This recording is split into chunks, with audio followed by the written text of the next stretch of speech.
Olá! Hoje a gente mergulha em um dos momentos, assim, mais dramáticos da história do Êxodo. Uma história que envolve planos divinos, a falha humana e uma mediação poderosíssima que mudou o rumo de tudo. Pois é, essa é a grande tensão que a gente vai explorar. Imagina só a cena. No topo de uma montanha, uma aliança está sendo escrita em pedra. E lá embaixo, no acampamento, essa mesmíssima aliança está prestes a ser feita em pedaços. Ok, vamos começar lá em cima, na montanha. Em Êxodo 30, Deus revela um projeto super meticuloso para a adoração, definindo exatamente como um Deus Santo pode viver no meio de um povo. O ponto crucial aqui é que não eram rituais vazios, sabe? Era um sistema cheio de símbolos. O incenso no altar representava as orações do povo, subindo sem parar até Deus. A purificação com água na bacia, um lembrete bem físico de que a santidade é necessária para se aproximar do sagrado. E os ingredientes exclusivos do óleo e do incenso era como uma declaração: o acesso a Deus é um privilégio, nos termos dele. Não é algo que a gente possa simplesmente fabricar por conta própria. E no coração de tudo isso tem uma palavra hebraica, Kodesh. Significa separado, consagrado. Tratar o que é sagrado como se fosse comum era perigoso. Essa separação era a base de todo o relacionamento. E olha que incrível esse detalhe, que ilustra um ponto radical. No resgate pela vida, um princípio fundamental de expiação era estabelecido. Não tinha diferença entre ricos e pobres.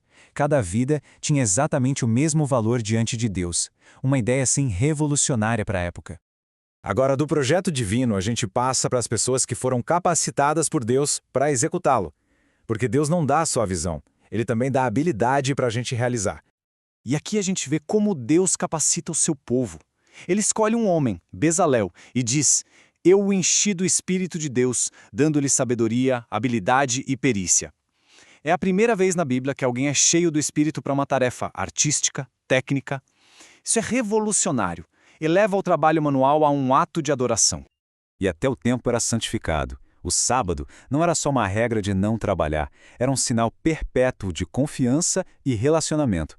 Era uma declaração semanal de que a nossa provisão e a nossa santidade vêm de Deus e não só do nosso esforço. E então, no clímax da revelação, Deus entrega a Moisés as tábuas da aliança. Um documento escrito, olha só, pelo próprio dedo de Deus. O símbolo perfeito de uma relação perfeita. Mas, enquanto tudo isso acontecia lá no monte, o contraste é brutal. Enquanto no monte a ordem divina era estabelecida, lá no acampamento a impaciência humana gerava o caos. A cena muda, assim, drasticamente da santidade para a rebelião. 40 dias de silêncio foi demais para eles. O medo, a impaciência e, vamos combinar, a falha de liderança de Arão, tudo isso levou o povo a exigir um Deus que eles pudessem ver e controlar. Eles queriam trocar o Deus invisível e o líder que sumiu por algo tangível. E aqui a ironia é trágica. O ouro, que era um símbolo da libertação, da provisão de Deus, foi derretido e se tornou o objeto da rebelião deles. A bênção foi transformada em uma armadilha. O contraste não podia ser mais gritante. Lá em cima, santidade e ordem.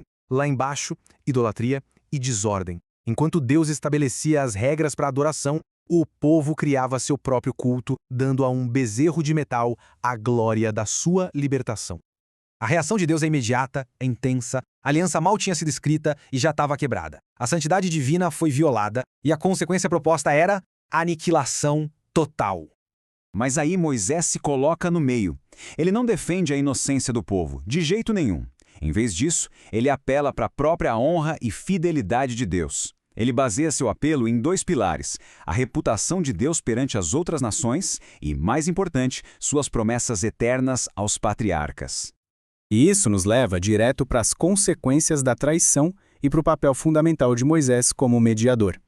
Aquilo não foi um simples ataque de raiva. Ao quebrar as tábuas, Moisés estava demonstrando de um jeito bem visual o que o povo já tinha feito espiritualmente. Eles estilhaçaram a aliança. Foi uma representação física poderosa de uma realidade espiritual terrível. A consequência é severa. O ídolo é destruído de uma forma humilhante. E então vem o chamado à lealdade. Só a tribo de Levi responde, e a fidelidade radical deles naquele dia os consagra para o serviço futuro no sacerdócio. Isso mostra que a lealdade no meio da crise tem um peso eterno. E aqui está o clímax emocional. Moisés volta para o monte e faz a oferta mais radical que se pode imaginar. Ele se oferece para trocar o seu próprio destino eterno pela vida do povo. É a expressão máxima de amor e mediação, quase como uma prévia de um sacrifício substitutivo. Deus recusa a oferta, estabelecendo aquele princípio da responsabilidade individual. Mas a intercessão de Moisés funciona. A nação não é destruída. A justiça é mantida, mas a misericórdia prevalece, abrindo um caminho bem difícil para a restauração. Isso nos deixa com a pergunta final. O desastre foi evitado, mas a relação está em ruínas. A história do bezerro de ouro não termina com um final feliz, mas com um dilema profundo sobre justiça, perdão e o longo caminho que existe para consertar o que foi quebrado.